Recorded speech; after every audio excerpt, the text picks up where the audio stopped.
Pinagbili ako ng sarili kong ama sa isang halimaw. Kaya mas pinili kong magpakapulubi kaysa maging reyna ng isang impyerno. Si Sabrina ay ang nag-iisang tagapagmana na may lahat ng karangyaan. Ngunit sa likod ng mga mamahaling damit ay ang lantay ng pagmamalupit ng kanyang amang si Raul at ang tuso niyang madrasta. Nantangkaing ipakasal siya sa isang matandang milyonaryo. Kapalit ng malaking utang, hindi siya nagatubili. Tinabasan niya ang kanyang buhok, dinumihan ang kanyang muka at nagtago sa ilalim ng pagkatao ni Biring. Isang mahirap, baduy at pangit na labandera. Ngunit ang tadhana ay mapaglaro. Napadpad siya sa mansyon ni Sander Montalvo, ang binatang milyonaryo na kilala sa pagiging mailap at walang puso. Para kay Sander, si Biring ay isang panggulo lamang sa paningin. Isang babaeng amoy sabon at uling na hindi niya kailanman papansinin. Pero may problema si Sander. Kailangan niya magpakasal sa lalong madaling panahon para makuha ang kanyang $1,000,000,000 mana. Ang solusyon? Ang pangit at walang kalaban-laban nilang labandera. Isang peking kasal, isang malamig na kontrata, isang kasunduang walang mahuhulog. Magpakasal ka sa akin at bibigyan kita ng 5,000,000. Pero huwag kang aasa na hawakan kita labandera. You are just a signature on a paper. Ngunit paano kung isang gabi, aksidenteng makita ni Sander ang tunay na muka sa likod ng uling at makapal na salamin? Paano kung inaakala niyang basura ay ang nawawalang prinsesa na matagal nang hinahanap ng buong bansa? Sa pagitan ng mga lihim, selos at matinding pagnanasa, kaya bang paninigan ni Sander ang kanyang mga salita?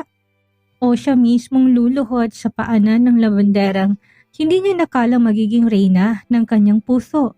Isang kwento ng pagpapanggap, paghihiganti at ang kagandahang hindi kayang itago ng anumang dumi. Ang bawat impit na tunog ng pag-iingis ng zipper ng backpack ni Sabrina ay tila ba tunog ng paparating na digmaan. Sa loob ng kanyang marangyang silid na dati tinuturing niyang santuaryo, ngayon ay tila ba isang kulungang sumasakal sa kanya. Hinding-hindi ako magiging kasangkapan sa mga negosyo mo, Dad. Bulong niya sa hangin habang mabilis na sinisilid ang ilang piraso ng damit na hindi branded. Isang malakas na kalabog sa pinto ang nagpatalon sa kanyang puso. Sabrina, buksan mo to. Huwag kang mag-inarte dahil bukas na bukas din, formal na nating i-anunsyo yung engagement niyo ni Mr. Anderson. Ang boses ng kanyang ama. Si Raul ay puno ng otoridad at kawalan ng pakialam. 25 ka na, tumanda ka na rito sa bahay, pero wala kang silbi. Magpasalamat ka at may pumatol pa sa'yo. Dugtong pa nito bago narinig ni Sabrina ang papalayong mga yabag. Nanginig ang mga kamay ni Sabrina sa galit. Humarap siya sa malaking salamin. Ang refleksyong nakikita niya ay isang napakagandang babae na may matatalim na mga mata, kutis porselana at mahabang buhok na tila seda. Pero para sa kanya, ang gandang ito ay sumpa. Ito ang dahilan kung bakit siya gustong ibenta ng kanyang ama. Gusto niyo ng silbi? Pwes, ibibigay ko sa inyong katahimikang hinahanap ninyo. Madiing saad niya. Kinuha niyang isang matalim na gunting sa kanyang vanity table. Sa isang mabilis na pagkilos, ginupit niya ang kanyang mahabang buhok. Laglag ang mga hibla sa sahig hanggang sa maging isang magulo at maikling bobcat na lamang ito. Hindi pa siya nakontento. Kumuha siya ng uling mula sa isang dekoratibong incense burner at ipinahid sa kanyang mukha. Binura niya ang kislap ng kanyang balat. Kinuha niyang isang lumang salamin na makapal ang grado. Isang props na ginamit niya noong college para sa isang dula at isinuot iyon. Sa isang saglit, ang sopistikadang si Sabrina Taylor Lee ay naglaho. Ang nasa harap ng salamin ay isang babaeng mukhang pinabayaan ng panahon. Isang babaeng walang magkakagusto. Iha, isang mahinang tinig mula sa pintong nagpalingon sa kanya. Si Manang Dora iyon, ang matandang katulong na naging nanay-nanaya niya na. Tara na po, Manang, bago pa nila malaman na wala na ako sa loob ng kwartong ito. Palihim silang lumabas sa back exit ng mansyon. Dumaan sa madidilim na pasilyo ng hardin na kabisado ni Sabrina simula bata. Habang sumasakay sila sa isang lumang tricycle, palabas ng subdivision, lumingon si Sabrina sa huling pagkakataon sa kanilang mansyon. Hahanapin niyo ko pero hindi niyo ko makikilala. Pagkalipas ng ilang oras ng paglalakbay, patungo sa isang liblib na bayan sa Laguna, narating nilang isang dambuhalang mansyon na nakatayo sa gitna ng malawak na lupain. Ito ang mansyon ng mga Montalvo. Kung ang bahay nila Sabrina ay modern luxury, ang lugar na to ay old money, malamig, intimidating at tila pa bawat pader ay may matang nakamasid. Dito ka na muna Sabrina. Ay, Bering, paalala ni Manang Doray. Mag-ingat ka dito. Ang balita ko'y napaka-istrikto ng batang master dito. Si Sir Alexander, wala raw itong pinapalampas na pagkakamali. Mas gusto ko ng istriktong amo kaysa sa amang ibibenta ako Manang. Sagot ni Sabrina habang inaayos ang kanyang maluwag na t-shirt na may mantsa pa ng kape. Pagpasok nila sa main gate, agad silang hinarap ni Aling Rosa, ang head maintainer ng mga tauhan. Sino to Doray? Akala ko ba magaling na labanderang dadalhin mo? Bakit parang hindi marunong mag-ayos to? Si Bering po, Aling Rosa. Masipag po yan. Medyo mahiyain lang kaya ganyan ang itsura. Pero garantisadong malinis maglaba. Depensa ni Manang Doray. Tinignan ni Aling Rosa si Sabrina mula ulo hanggang paa. Siguraduhin mo lang, ayaw ni Sir Sander ng dumi at ayaw niya na makalat sa paningin. Eksakto namang bumukas ang malaking pinto ng mansyon. Isang lalaking lumabas habang may kausap sa telepono.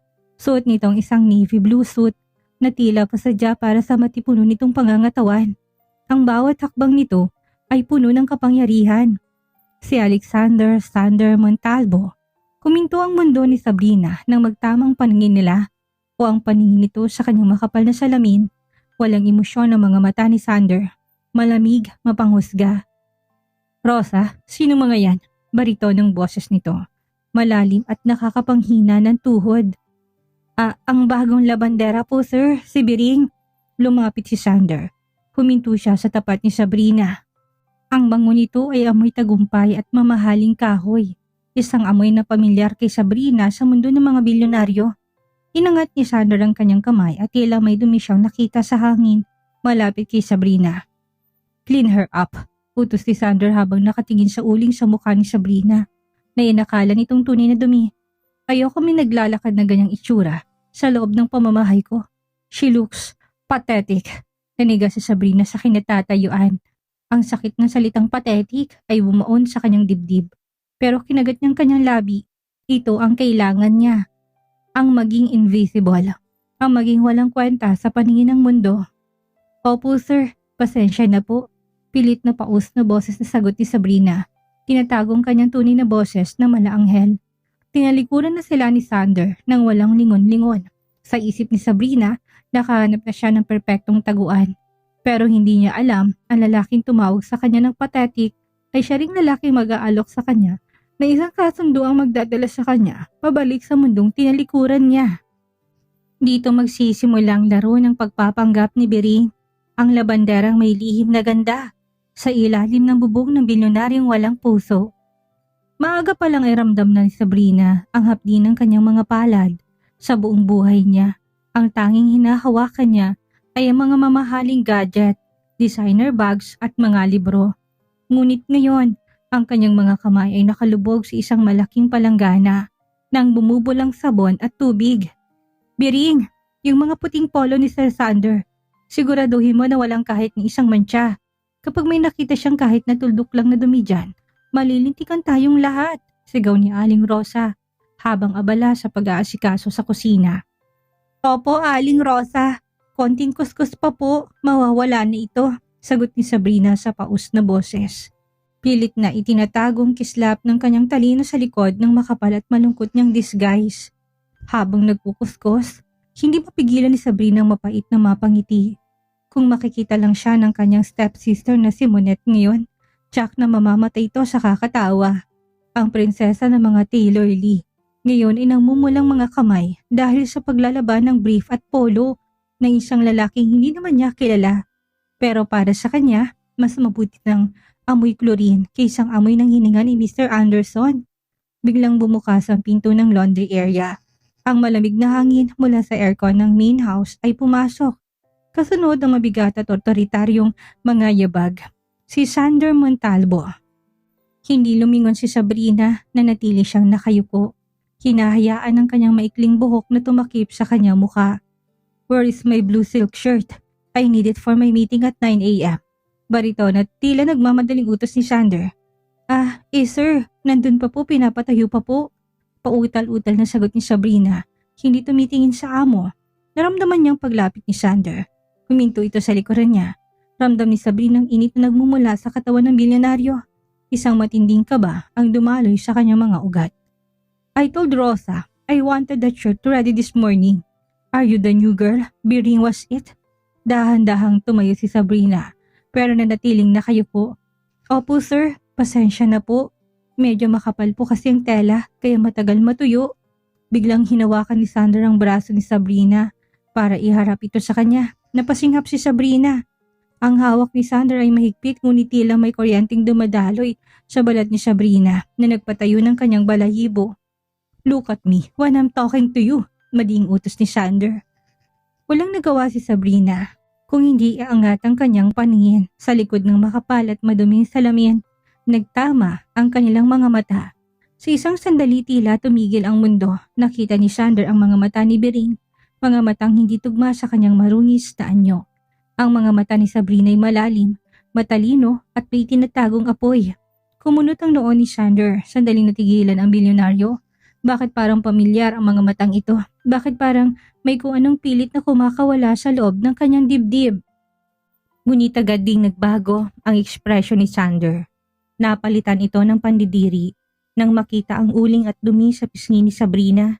Mabilis niyang binitawan ng braso nito na tila ba napaso siya. You are dirty. Wash your face properly, Biring.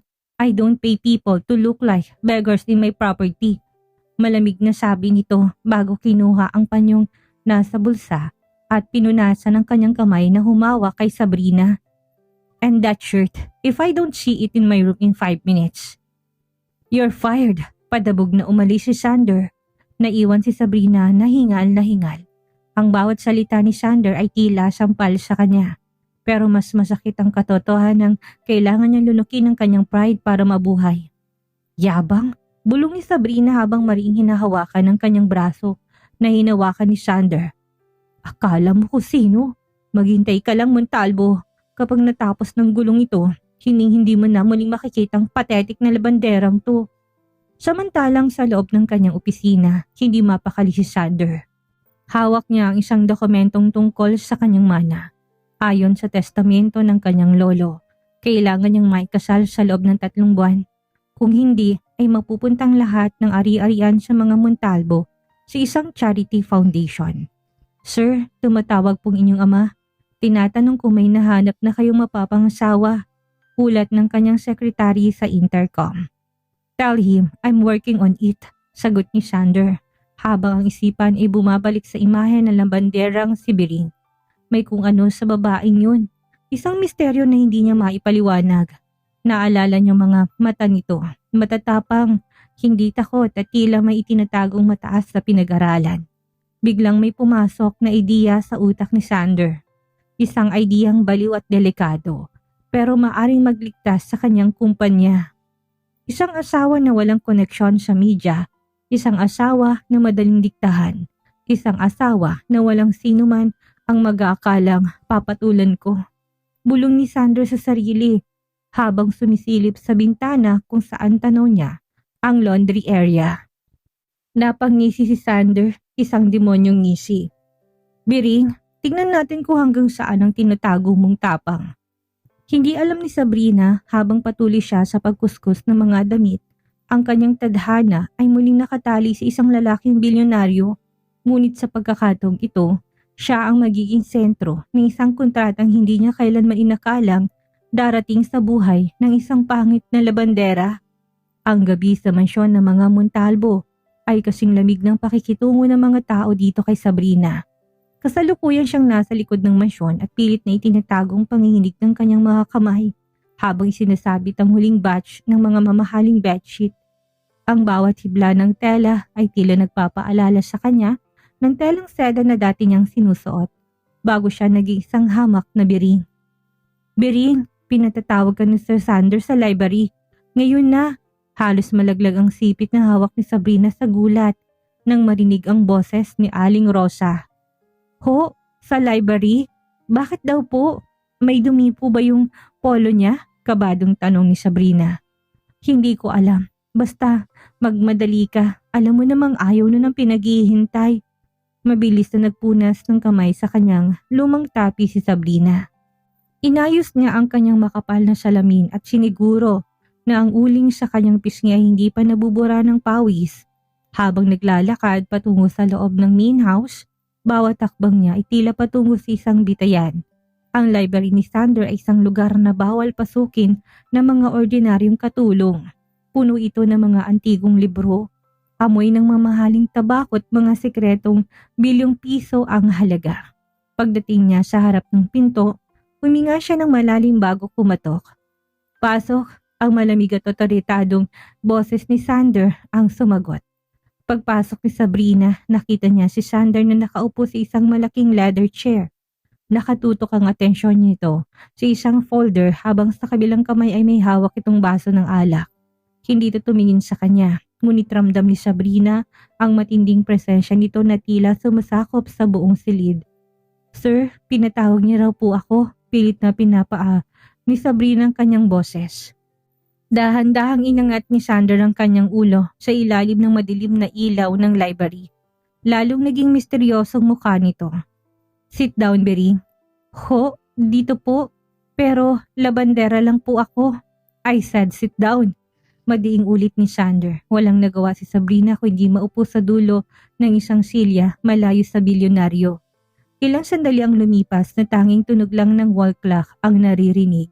Tinititigan ni Sander si Sabrina na tila ba binabasa nito ang bawat hibla ng kanyang pagkatao. Pakiramdam ni Sabrina ay hinuhubaran siya ng mga mata nito. Hindi sa paraang bastos, kundi sa paraang tila may hinahanap itong katotohanan sa likod ng kanyang disguise. Alam kong hindi ko ordinaryong labandera, Bering. Panimula ni Sander na nagpatigil sa pagtibok ng puso ni Sabrina. Your posture, the way you speak, even the way you wash those clothes, you're hiding something. But I don't care about it. I care about my future.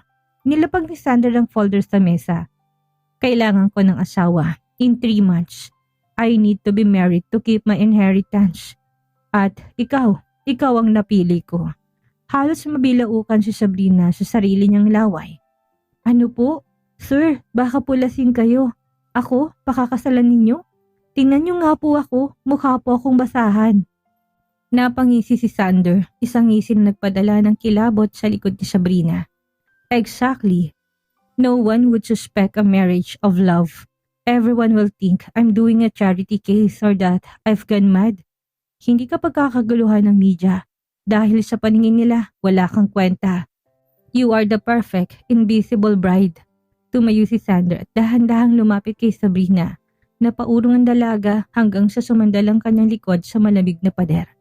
Hinawakan ni Sander ang gilid ng kanyang salamin. Sapat na malapit para maramdaman ni Sabrina ang hininga nito. 5 million pesos, Bering. 1 year of marriage. No physical contact, no feelings. Just a signature.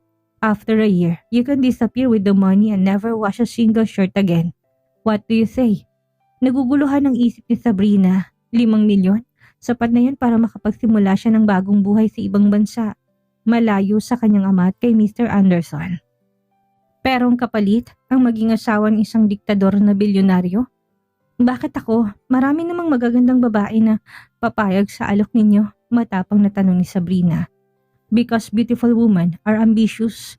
They want my name, my heart, and my money.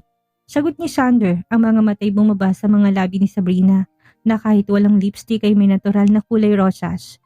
But you look like you just want to survive. And I need someone who knows how to keep her mouth shut. Kinuha ni Sander ang isang ballpen at nilapit ang kontrata sa kanya. Pirmahan mo to at mula sa gabing ito, hindi ka na labandera. You will be Mrs. Alexander Montalvo. The woman in the world will laugh at, but the woman who will hold the key to my empire. Tiningnan ni Sabrina ang kontrata. Ito na bang sagot sa kanyang mga dalangin? O papasok lang siya sa isang bagong uri ng impyerno?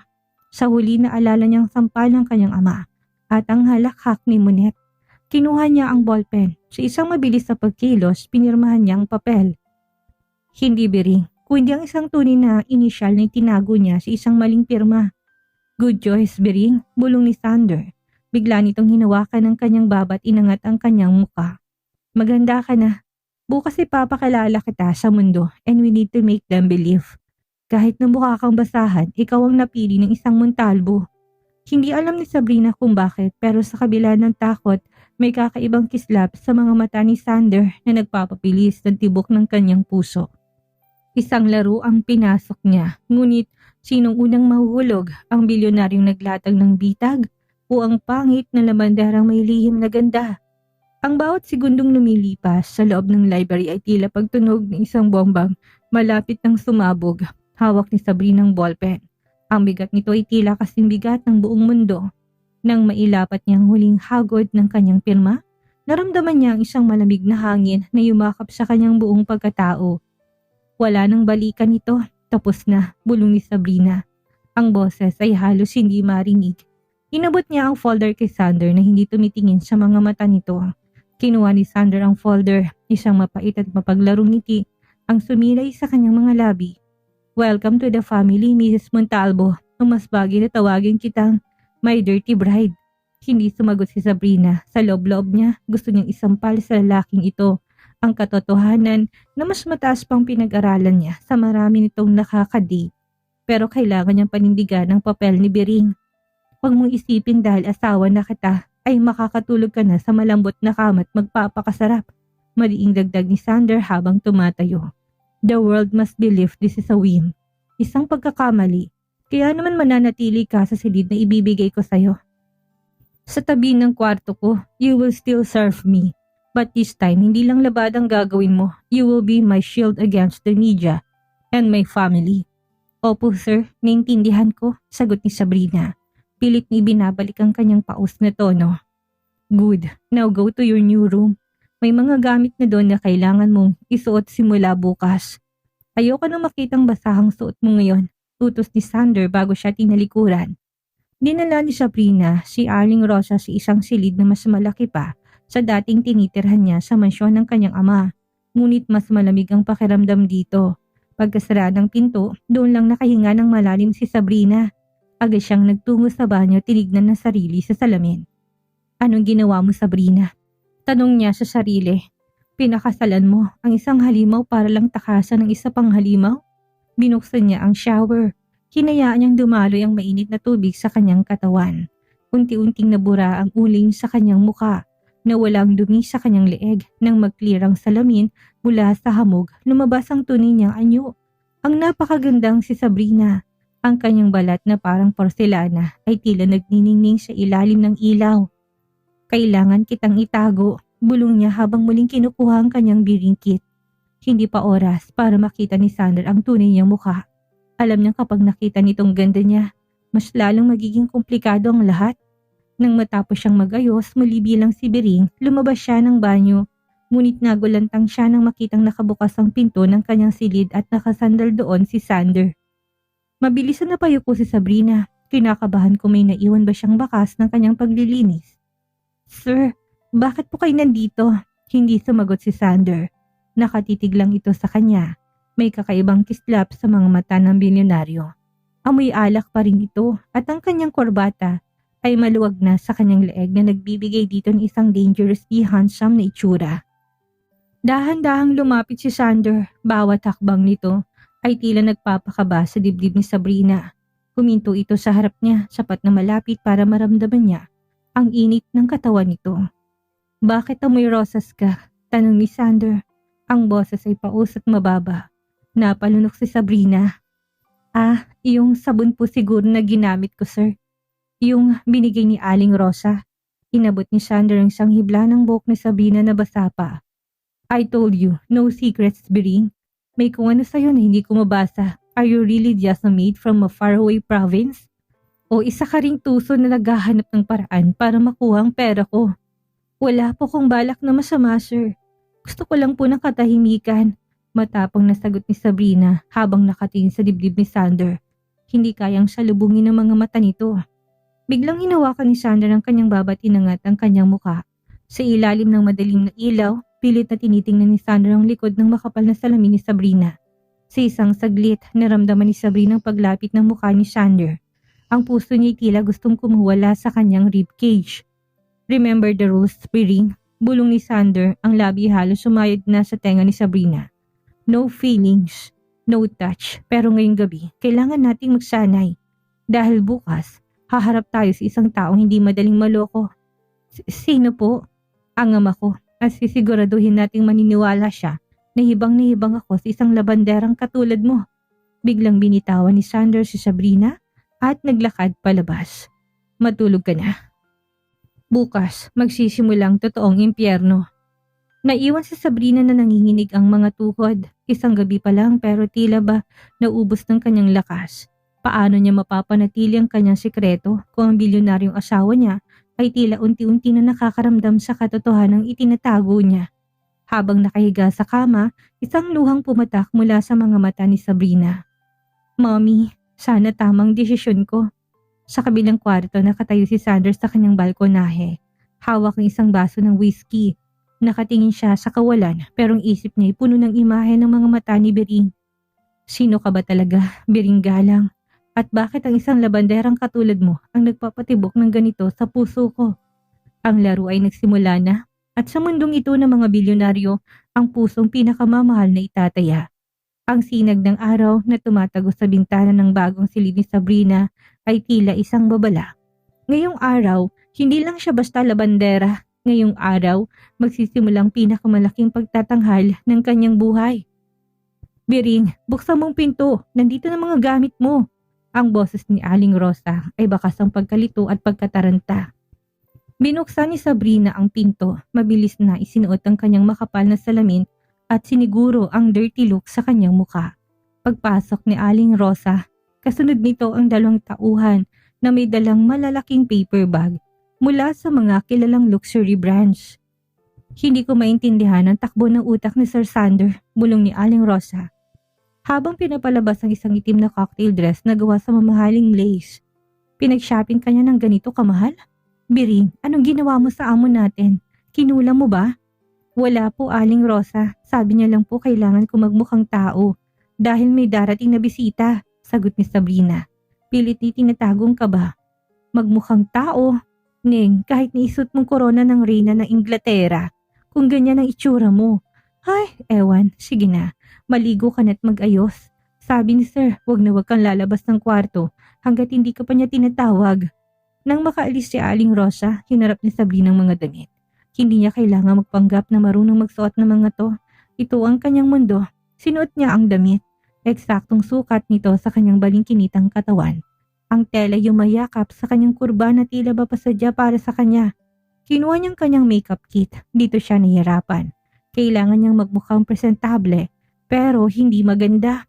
Kailangan niyang panitilihin ang disguise pero kailangang respetuhin ng mga taong posisyon niya bilang asawa ni Sander.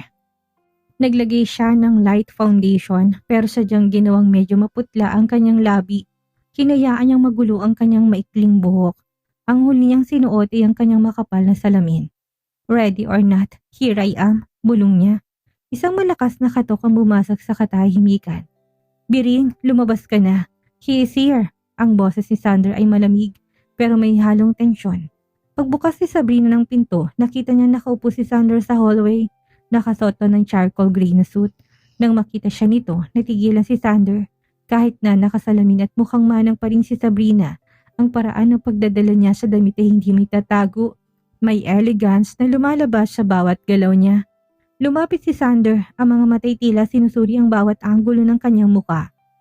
Hindi ko akalain na ang isang labandera ay marunong magdala ng 50,000 pisong damit. Napanood ko lang po sa TV, sir, palusot ni Sabrina. Biglang hinawakan ni Sander ang bewang ni Sabrina at hinila ito papalapit sa kanya. Napasinghap si Sabrina. Ang kanyang dibdib ay sumayad sa matigas na dibdib ng bilyonaryo. Listen to me. My father, Robert Montalvo Sr.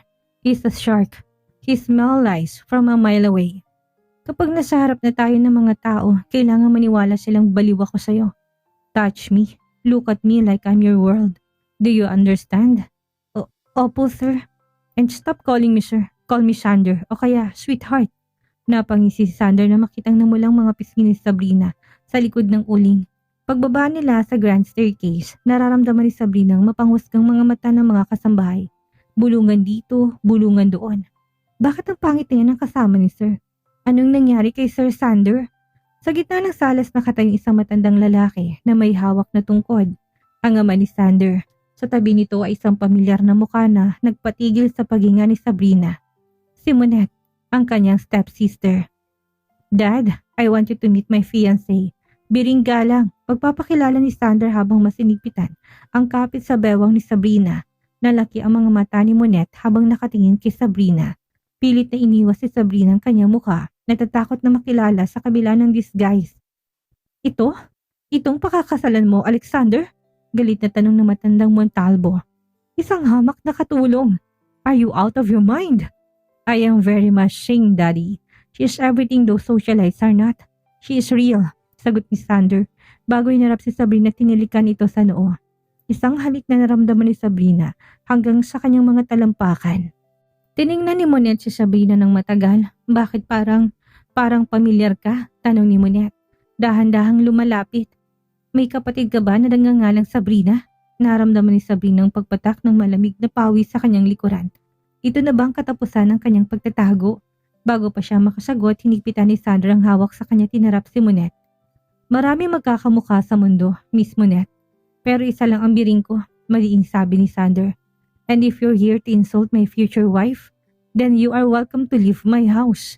Nagulat ang lahat sa pagtatanggol ni Sander, maging si Sabrina ay napatingin sa asawa. Ang mga mata ni Sander ay puno ng puot para kay Monette. Pero nang tumingin ito kay Sabrina, may kung anong init doon na tila totoo.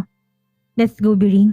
Hindi magandang hangin dito, sabi ni Sander bago siya inakay palayo. Habang naglalakad palayo, narinig ni Sabrina ang huling hirit ni Monette. Hindi ako titigil hanggat hindi ko napapatunayan na peke ang lahat ng ito. Pumasok sila sa library at agad na binitawan ni Sander si Sabrina. Ang bawat yabag ni Sander sa hardwood floor ng library ay tila tunog ng hatol para kay Sabrina. Nakasandal pa rin ang dalaga sa mesa. Ang kanyang dibdib ay mabilis sa tumataas baba habang ang bilyonaryo na nanatiling nakakulong sa kanya. Ang init na nagmumula sa katawan ni Sander ay sumasakal sa kanyang katinoan. Sino ka ba talaga, Biring? Ulit ni Sander, ang boses ay mababa at puno ng panganib. Bakit nung pumasok si Raul Lee at ang maginang yon, tila gusto mong magpalamon sa lupa? Bakit nanginginig ang mga kamay mo sa takot? Napalunok si Sabrina, ramdam niyang pait ng sitwasyon. Ang kanyang sariling ama. Ang lalaking handang pumatay sa kanyang kaligayahan para sa negosyo ay nasa labas lang. Kachika, ang biyanan niya sa papel. Sir Sander, yung mga ganong klase ng tao, nakikita ko lang sa mga magazine na naiiwan sa laundry. Pilit na pausa sagot ni Sabrina, tinatagong kanyang nanginginig na boses. Natakot lang po ako dahil mukha silang mapang-api, lalo na yung babaeng nakapula, si Monette. Hindi kumurap si Sander, ang kanyang mga matay tila mga laser na sinusuri ang bawat tibla ng disguise ni Sabrina. Mapangapi. Si Raul Lee ay isa sa pinaka-maimpluwensyang negosyante sa bansa. At ang anak niyang si Monette, balita ko ay may nawawalang kapatid yon, isang anak na babae na nagngangalang Sabrina. Sandaling tumigil ang tibok ng puso ni Sabrina. Alam na ba niya? Sinusubukan niya lang ba ako? Wala po akong alam sa mga Sabrina niyan, sagot ni Sabrina, muling ibinaba ang paningin. Labandera lang po ako, baka po nagugutom lang kayo, kaya kung ano-anong naiisip ninyo. Gutom? Isang mapait na tawang kumawala sa mga labi ni Sander. Bigla niyang binitawan si Sabrina at naglakad patungo sa minibar ng library. Isinali niya ang isang baso ng whiskey at tinunggayon sa isang lagukan. Oo, gutom ako sa katotohanan. Pero sige, panindigan mong pagpapanggap mo. Pero tandaan mo ito, Biring, asawa kita sa papel. At anumang lihim ang itinatago mo na maaaring magpabagsak sa pangalan ng mga Montalvo, hindi mo magugustuhan ang gagawin ko. Kinagabihan hindi makatulog si Sabrina. Ang bawat kaluskos sa labas ng kanyang silid ay tila boses ni Monette na tinatawag ang pangalan niya. Nagpasya siyang bumaba sa kusina para kumuha ng tubig. Habang naglalakad sa madilim na hallway, narinig niyang boses si Sander mula sa terrace. I want a full background check on Biring Galang. Madiing utos ni Sander sa telepono. I don't care kung saan bundok siya nanggaling. I want to know if she has any connection with the Lee family. May kung anong kakaiba sa kanya at hindi ako titigil hanggat hindi ko nalalaman kung ano yun. Napaatras si Sabrina sa dilim, nanganganib na siya. Ang binunaryong inakala niya magiging protection niya ay siya palang maghuhukay ng kanyang libingan. Bago pa siya makabalik sa kanyang kwarto, isang kamay ang biglang humawak sa kanyang balikat. Biring, napatalong si Sabrina sa gulat. Si Aling Rosa lang pala na may dalang flashlight. Neng, bakit gising ka pa? At bakit ang puti ng mukha mo? Tanong ni Aling Rosa habang nakaturo sa mukha ni Sabrina. Doon lang na-realize si Sabrina na dahil sa pagmamadali at puyat, nakalimutan niya maglagay ng uling matapos siyang maghilamos bago matulog. Sa ilalim ng liwanag ng flashlight ang kanyang kutis porselana at tunay na ganda ay nagniningning. Aling Rosa, gumamit po ako ng bagong sabon, yung whitening na bigay niyo po. Mabilis na palusot ni Sabrina habang pilit na itinatagong mukha sa buhok. Whitening? Isang hugas lang nagkaganyan ng kanakaganda? Aba, himalayan. Supisyosong sabi ng matanda. Sige na, bumalik ka na sa kwarto mo. Baka makita ka pa ni Sir Sanders sa ganyang itsura. Baka lalong maguluhan yon. Kinabukasan isang hindi inaasahang kaganapan na nagbago sa lahat. Inanunsyo ni Don Robert na magkakaroon ng isang yacht party para i-celebrate ang bagong merger ng Montalvo at Lee Industries.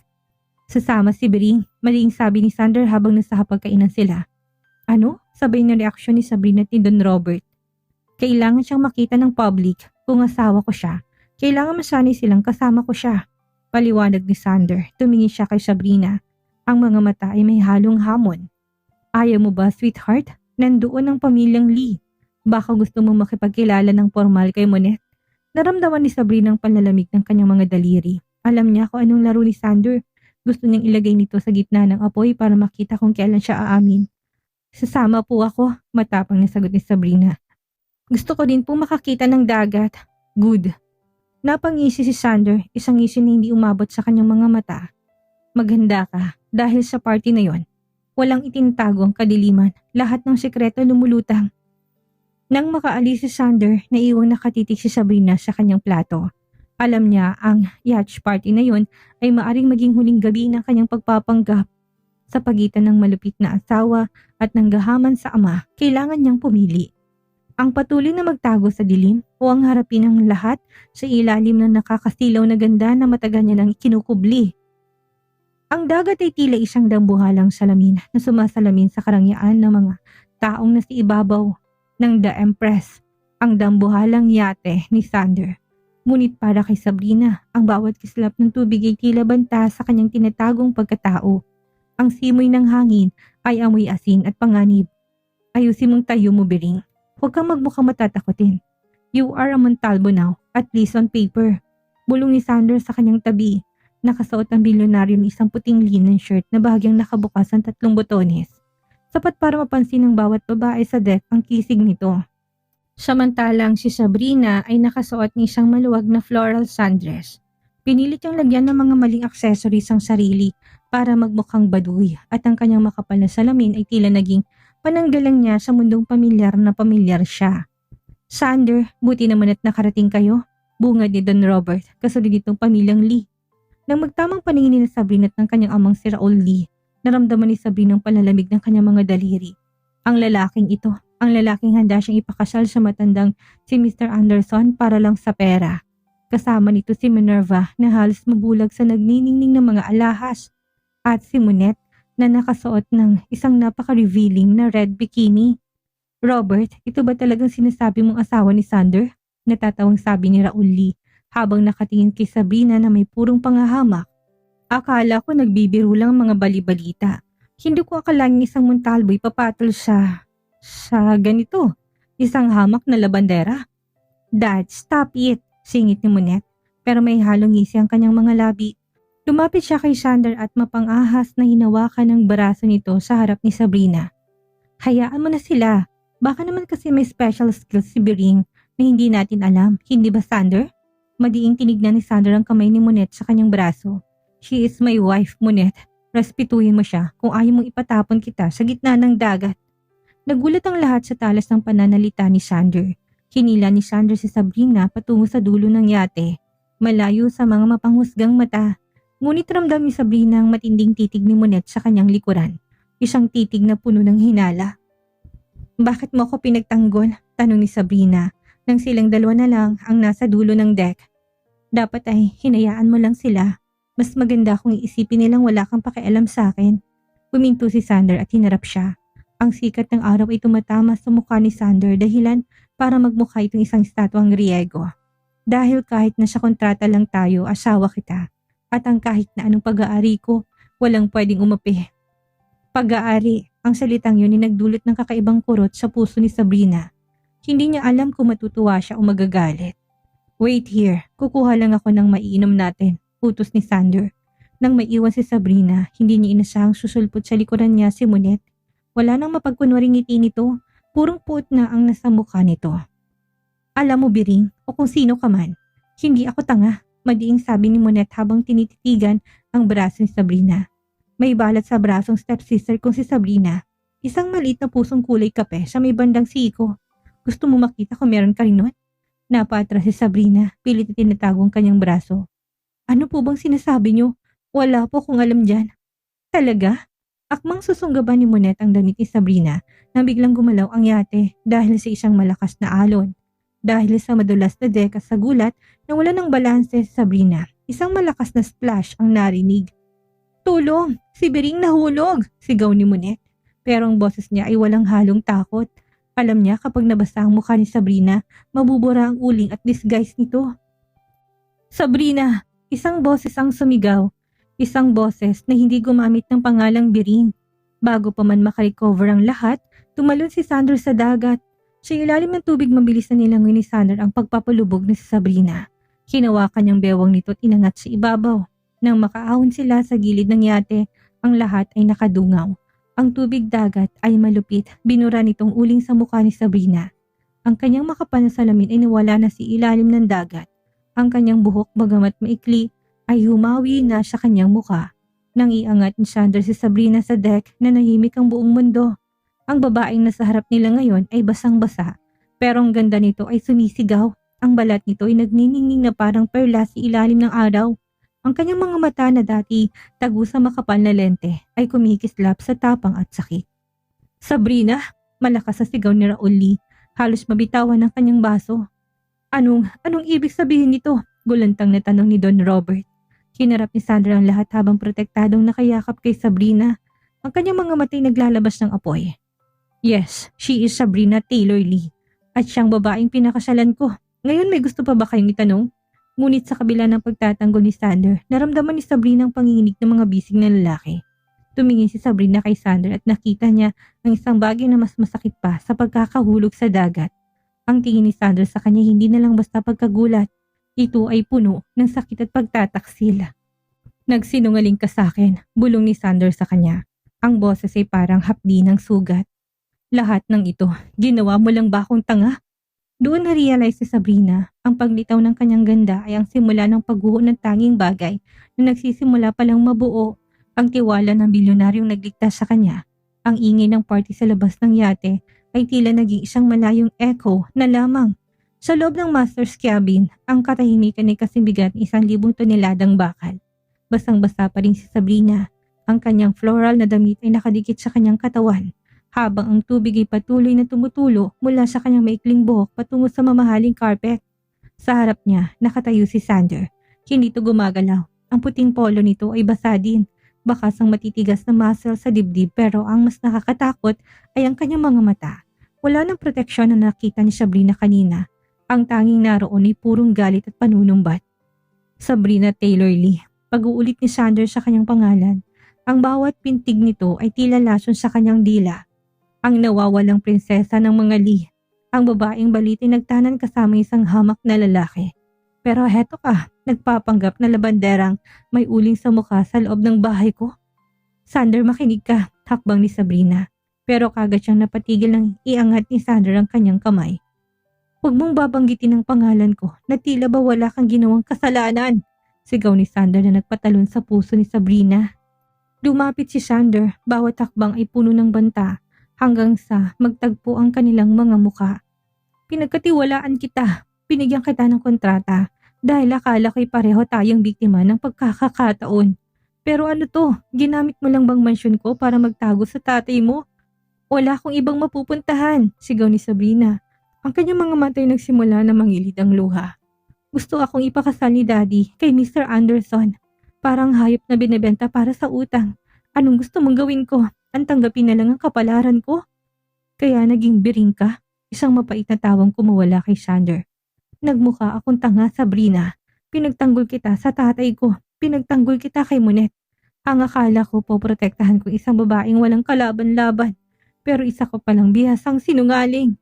Hinawakan ni Sandra ang braso ni Sabrina. Doon sa bahagi may balat na hugis pusong kanina lang ay pilit na tinitignan ni Monet. Ang hawak niya ay mahigpit, bakas ang selos at galit. Kaya ba ayaw mo na magpahawak? Kaya ba laging nakayupong ulo mo? Dahil natatakot ka na makita ang ganda mo at malaman ko kung sino ka talaga. Marahas na inabot ni Sandra ang mukha ni Sabrina. Ang kanyang hinlalaki ay pinalis ang natitirang bakas ng uling sa gilid ng labi nito. You are beautiful, Sabrina. Too beautiful for a labandera. And that is the biggest lie of all. Hindi ko gustong lokohin ka tungkol sa nararamdaman ko, giit ni Sabrina. Nararamdaman? Napangisi si Sander, pero ang kanyang mga mata ay nanginginig sa sakit. May nararamdaman ka ba talaga? O bahagi lang din niya ng script mo para hindi kita palayasin? Baka mamaya kasabwat mo din ang tatay mo para pasukin ang kumpanya ko. Isang malakas na sampal ang binigay ni Sabrina kay Sander na nahimik ang paligid. Ang palad ni Sabrina na mamanhid habang ang mukha ni Sander ay bahagyang nakalingon sa gilid. Bakas ang pamumula ng pisngi nito. Maaari mo kong tawaging sinungaling, Sander. Maaari mo kong palayasin ngayon din, pabulong na sabi ni Sabrina. Ang boses ay nanginginig sa matinding emosyon. Pero wag mo kailanman sasabihin na kasabwat ako ng taong sumira sa buhay ko. Wala kang alam sa pinagdaanan ko. Umarap muli si Sander sa kanya. Sa halip na gumanti, isang kakaibang emosyon ang dumaan sa kanyang mga mata. Sa gitna ng galit, nandoon ang pagnanasa. Sa gitna ng puot, nandoon ang atraksyon na matagal niya na pinipigilan simula nang makita niya si Bering. Bigla, hinila ni Sander si Sabrina sa batok at marahas siyang hinalikan. Hindi itong halik sa panaginip ni Sabrina. Ito ay halik ni isang lalaking naguguluhan, nasasaktan at gustong angkinin ang katotohanan. Nanlaban si Sabrina noong una, pilit na itinutulak ang matigas na dibdib ni Sander. Pero kalaunan ay bumigay ang kanyang mga tuhod. Napapikit siya sa balikat ni Sander habang ang halik ay naging mas malalim, mas matindi at puno ng pait. Nang humiwalay si Sander, pareho silang naghahabol ng hininga. The contract is still on. Malamig na sabi ni Sander habang inaayos ang kanyang sarili. Haharapin natin ang pamilya mo sa itaas. Ipapakita nating masaya tayo, pero tandaan mo ito, Sabrina. Mula sa gabing ito, tapos na ang laro ni Bering. You will live as my wife. You will act as my wife, but don't expect me to ever trust you again. Tinalikuran siya ni Sander at lumabas ng cabin. Iniwan si Sabrina na basang-basa at wasak ang puso sa gitna ng karangyaan. Doon lamang siya napaupo sa sahig at humagulhol. Ang ganda na inakala niyang magliligtas sa kanya ay siya palang magiging pader sa pagitan nila ng lalaking nagsisimula na niyang mahalin. Ang unang hakbang ni Sabrina Taylor Lee, paakyat sa main deck ng yate ay tila tunog ng isang malakas na trumpeta na nagbapadya ng pagdating ng isang reyna. Wala nang makakapal na salamin, wala nang maluwag na floral dress. At wala na rin ang dumi sa mukha dahil sa tulong ni Aling Rosa at ng mga stylist na palihim na pinatawag ni Sander sa gitna ng dagat. Muling nabuhay ang tunay na Sabrina. Nakasuot siya ng isang emerald green na backless na gown na yumayakap sa bawat kurba ng kanyang katawan. Ang kanyang maikling buhok ay nakastyle na ngayon sa isang sopistikadong sleek look at ang kanyang mukha ay nagniningning sa ilalim ng ilaw ng buwan at mga chandelier ng yate. Sa tabi niya nakabantay si Sander. Mahigpit ang hawak nito sa kanyang bewang, isang pagkilo sa tila nagsasabing, akin siya, kahit na alam ni Sabrina na puno pa rin ng paitang puso nito. Smile, Sabrina. Bulong ni Sander sa kanyang tenga. Ang hininga nito ay nagpapatayo sa balahibo sa kanyang leeg.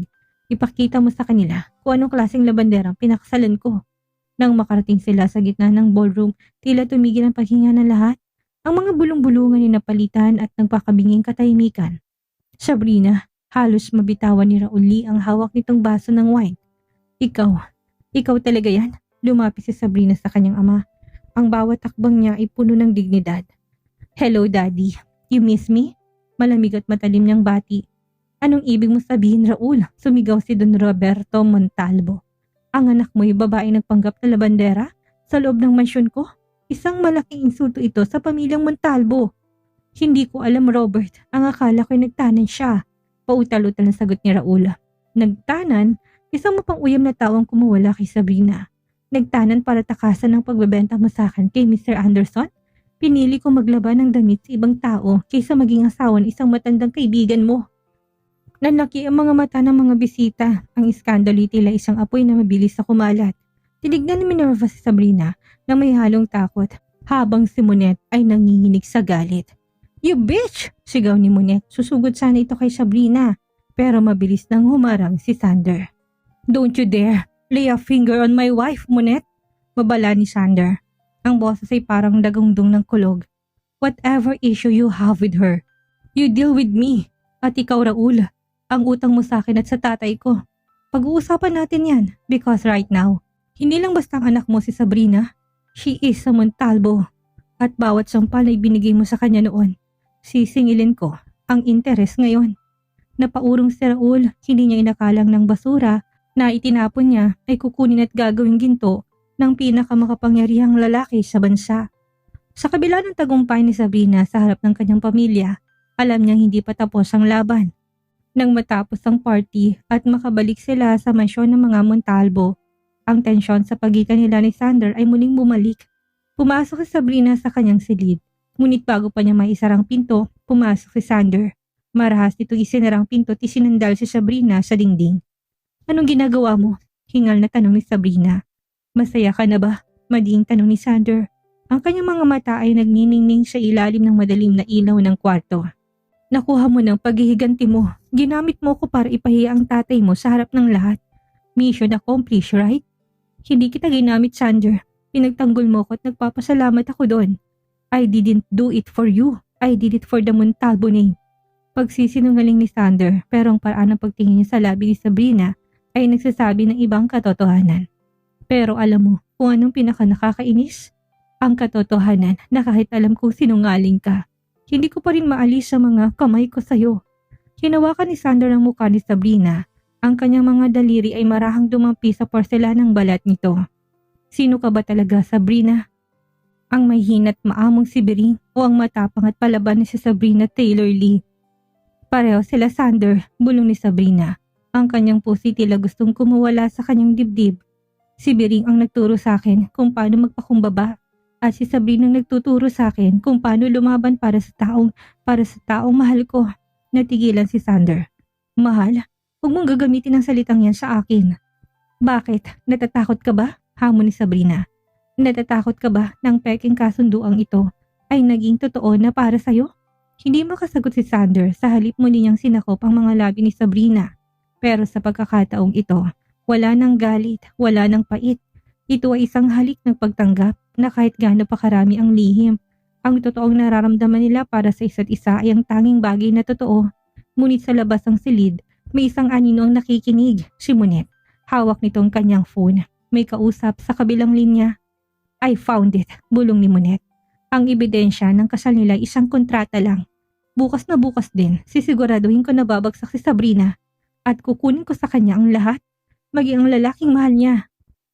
Ang bagong reyna ay nakaupo na sa kanyang trono, pero hindi niya alam ng kanyang korona ay gawa sa bubog. Isang maling galaw at lahat ay madudurog. Ang sikat ng araw na pumasok sa bintana ng mansyon ay tila walang kasing bagsik. Pagkatapos na gabing puno ng emosyon at pag-amin sa pagitan ni Sander at Sabrina, isang malakas na kalabog sa pinto ng mansyon ang bumasag sa kanilang katahimikan. Sander, lumabas ka dyan. Alexander! Ang boses ni Don Robert ay nanginginig sa galit. Nagkatinginan sina Sabrina at Sander habang pababa ng grand staircase. Hindi pa man sila nakakatapak sa huling baitang, bumungad na sa kanila ang isang eksenang tila hango sa isang pelikula. Naroon si Don Robert, si Raul Lee at Minerva at si Monet na may suot na mapaglarong ngisi sa kanyang mga labi. Sa gitna ng mesa ay nakakalat ang mga litrato at ilang pahina ng dokumento. What is the meaning of this, Daddy? Malamig na tanong ni Sander. Bagamat ramdam ni Sabrina ang panginginig ng kamay ng asawa na nakahawak sa kanyang braso. You tell me, Alexander. Isang malakas na sampal ng folder ang ibinigay ni Don Robert sa mesa. Inalok mo ng 5 milyon ang labanderang ito para lang pakasalan ka? Isang kontrata Isang peking kasal para lang makuha ang mana ko. Tila tumigil ang mundo ni Sabrina. Ang mga dokumentong nakakalat ay ang mismong kontratang pinirmahan niya sa library noong gabing yon. Paano nakuha ni Monet ang mga ito? Look at this, Raul, pag-uudyok ni Minerva sa asawa. Ang anak mong si Sabrina, ginawang negosyong kasal. Akala ko ba'y tumakas siya? Dahil sa prinsipyo, yun pala nagbebenta rin ng sarili sa mas mataas na presyo. Sabrina, ang tingin ni Raul sa anak ay puno ng pandidiri. Wala ka na talagang kahihiyan. Nagpanggap kang katulong para lang mapalapit sa isang Montalbo't lokohin ng pamilyang ito. Hindi ko sila niloko, sigaw ni Sabrina.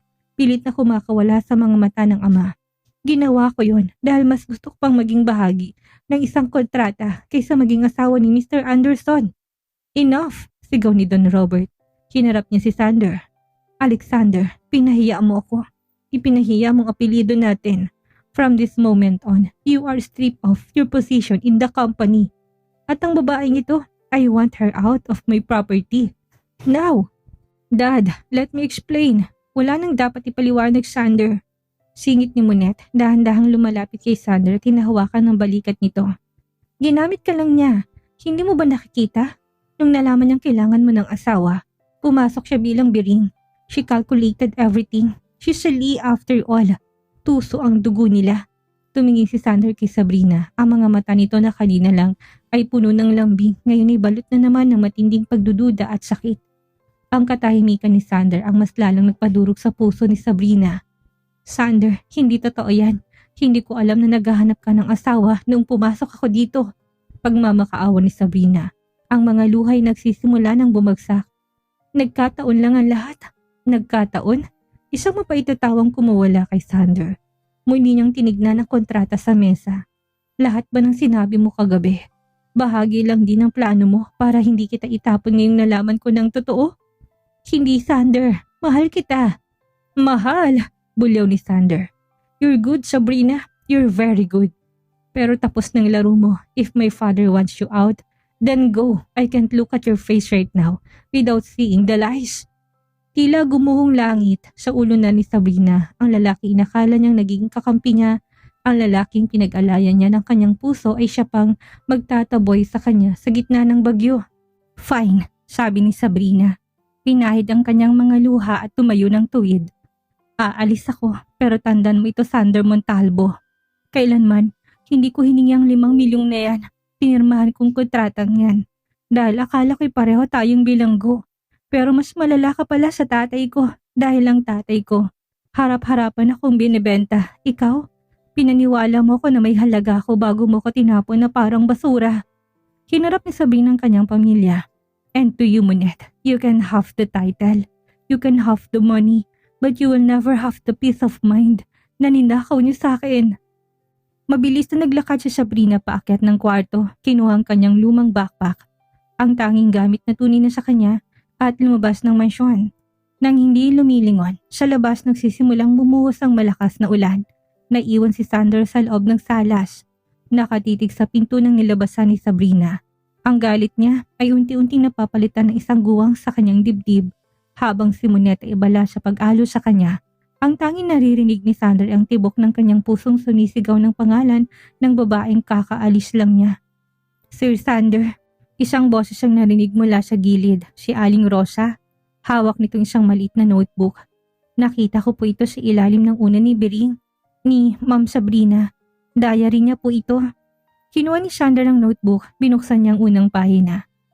Dear Diary, ngayong araw ay tinawag akong pathetic ni Sander. Masakit pero okay lang. Mas gusto ko nang matawag na pathetic kaysa mahanap ni Daddy. Pero bakit ganon kapag tinititigan niya ako? Parang nakikita niya ang tunay na ako sa likod ng uling. Sana sa hindi na lang siya bilyonaryo. Sana ordinaryong tao na lang kami. Napalunok si Sander, binuksan niyang huling pahina na may petsa kagabi. Kahit na anong mangyari, bukas ay kahit itapon niya ako pagkatapos ng kontrata. Sapat na sa akin na nalaman ko minsan minahal ako ng isang Alexander Montalbo. I don't need the 5 million. I just need him. Nabitawan ni Sander ang notebook, ang mga mata niya nag-aapoy na ngayon sa pagsisisi. What have I done? Bulong niya. Tumingin siya kay Monet at sa kanyang ama. Get out! Lahat kayo! Lumabas sa bahay ko! Sander, ano ba? Protest ni Don Robert. I said, out! Sigaw ni Sander. I don't care about the inheritance. I don't care about the company. Dahil ang tanging bagay na mahalaga sa akin, hinayaan kong lumabas sa pintong yan ng dahil sa mga kasinungalingan ninyo. Tumakbo si Sander palabas, sumugod sa gitna ng malakas na ulan. Pilit na hinahanap ang anino ng babae nagpanggap na labandera, pero naging tunay na rina ng kanyang buhay. Ang ulan ay tila mga karayom na tumutusok sa balat ni Sander habang mabilis siyang nagmamaneho sa madulas na kalsada. Ang kanyang mga mata ay puyat, pagod at puno ng takot. Hawak niya sa kabilang kamay ang diary ni Sabrina. Ang bawat salitang nakasulat doon ay tila mga sampal na nagpapaalala sa kanya kung gaano siya naging bulag. Nasaan ka na ba, Sabrina? Sigaw niya sa loob ng sasakyan. Kasabay ng malakas na kulog na yumanig sa kalangitan. Sinubukan niyang tawagan ng phone nito pero wala itong sagot. Alam niyang wala itong pera, walang matutuluyan. At ang tanging kakampi nito na si Manang Doray ay malayo sa lugar na yon. Biglang nag-flash sa isip niya ang isang lugar na nabanggit ni Sabrina sa diary. Isang lumang simbahan sa gilid ng highway kung saan sila tumigil ni Manang Doray. Nung gabing tumakas ito, pinaharurot ni Sander ang sasakyan. Hindi niya alintanang panganib ng baha o ang madulas na aspalto. Ang tanging nasa isip niya ay ang mukha ni Sabrina puno ng luha bago ito lumabas ng mansyon. Samantalang sa gilid ng kalsada, naglalakad si Sabrina sa ilalim ng malakas na ulan. Basang-basa ng kanyang manipis na t-shirt at nanginginig ng kanyang buong katawan sa lamig. Ang kanyang backpack ay tila bumibigat sa bawat takbang. Isang itim na van ang dahan-dahang huminto sa kanyang tabi. Nabuhayan ng loob si Sabrina. Akala niya isang pampublikong sasakyan ito. Pero nang bumukas ang pinto, hindi konduktor ang bumungad sa kanya. Ma'am Sabrina, pinapatawag po kayo ng daddy niyo. Sabi ni isang lalaki malaki ang katawan. Isa sa mga tauhan ni Raul Lee. Ayoko, lubayan niyo ako, sigaw ni Sabrina. Susubukan sana niyang tumakbo, pero dahil sa dulas ng putik ay natumba siya. Mabilis siyang binuhat ng dalawang lalaki at pilit na isinakay sa loob ng van. Pasensya na po ma'am, pero hindi kami pwedeng bumalik nang wala kayo. May usapan na po ang daddy niyo at si Mr. Anderson. Bitawan niyo ako! Tulong! Sigaw ni Sabrina habang pilit na nanlalaban sa loob ng siksik na sasakyan. Eksaktong paparating ang sasakyan ni Sander nang makita niyang pamilyar na backpack ni Sabrina nalaglag sa kalsada, malapit sa isang umaalis na itim na van. Damn it, mading mura ni Sander. Alam niyang van na yun, kay Raul Lee yun. Hindi nagatubili si Sander. Isinwerf niya ang kanyang sports car at hinarang ang daanan ng van. Isang malakas na screech ng gulong ang malingaw-ngaw, muntik nang magbanggaan ang dalawang sasakyan. Bumaba si Sander at walang takot sa ulan at sa mga bodyguard na armado. Ilabas niyong asawa ko. Sir Sander, utos po ito ni Mr. Lee. Wala akong pakialam sa utos ng matandang yon. Isang malakas na suntok ang binigay ni Sander sa bodyguard na humarang sa kanya. Sa kabila ng pagiging bilyonaryo, pinakita ni Sander ang bangis ng isang lalaking handang pumatay para sa babaeng mahal niya. Nang mabuksan ni Sander ang pinto ng van, nakita niya si Sabrina na nakagapos sa mga kamay at may piring ang mga bibig. Ang galit sa mga mata ni Sander ay napalitan ng purong pigati. Sabrina, mabilis nang kinalaga ng dalaga at niyakap ito ng napakahigpit. I'm sorry, sweetheart. Humahagulol si Sabrina sa dibdib ni Sander. Ang lamig na nararamdaman niya ay napalitan ng init ng yakap na lalaking akala niya ay tulad na siyang tinalikuran. Uuwi na tayo, bulong ni Sander. Hindi na kita hayaang mawala ulit at ang tatay mo. Sisiguraduhin ko na pagbabayaran niya ang bawat luhang pumatak sa mga mata mo. Pagbalik sa mansyon, hindi na labanderang tingin ng lahat kay Sabrina. Si Sander mismong nagbuhat sa kanya papasok sa harap ni Don Robert na naghihintay pa rin sa sala. Sander, ano bang ginagawa mo? Ipinahiya ka na ng babaeng yan, sigaw ni Don Robert. Humarap si Sander sa kanyang ama, ang mga matay matalim pa sa patalim. Dad, listen carefully. Hindi ako napahiya, kayo ang dapat mahiya. Dahil sa kasakiman ninyo sa pera at kapangyarihan, muntik niya nang sirain ang tanging bagay na nagparamdam sa akin ng tao ako. Nilapag ni Sander ang dayo ni Sabrina sa harap ng kanyang ama. Basahin mo yan at kapag natapos mo, sabihin mo sa akin kung sinong tunay na tauso sa kwentong ito. Dahil mula ngayon, Sabrina is not just my wife by contract. She is my wife by choice. And anyone who tries to hurt her again, be it you, the Lees, or another else, will have to go through me. Natahimik si Don Robert, maging ang mga kasambahay ay napaluha sa nasaksiyang katapatan ni Sander. Dinala ni Sander si Sabrina sa kanilang master's bedroom. Kumuha siya ng malinis na tuwalya at dahan-dahang pinunasan ng buhok ng dalaga. Walang salitang lumalabas sa kanilang mga bibig pero ang bawat haplos ni Sander ay humihingi ng tawad. Bakit mo ako binalikan? Mahinang tanong ni Sabrina. Hinawakan ni Sander ang magkabilang pisngi ni Sabrina. Dahil ang mundong ito ay masyadong madilim para harapin ko na mag-isa. I realized that I don't care if you're a maid, a princess, or a fugitive. I just want you to be mine. Please, Sabrina, give me one more chance to be the husband you deserve. Sa gitna ng pagod at sakit ang mangu si Sabrina. Mahal kita, Sander.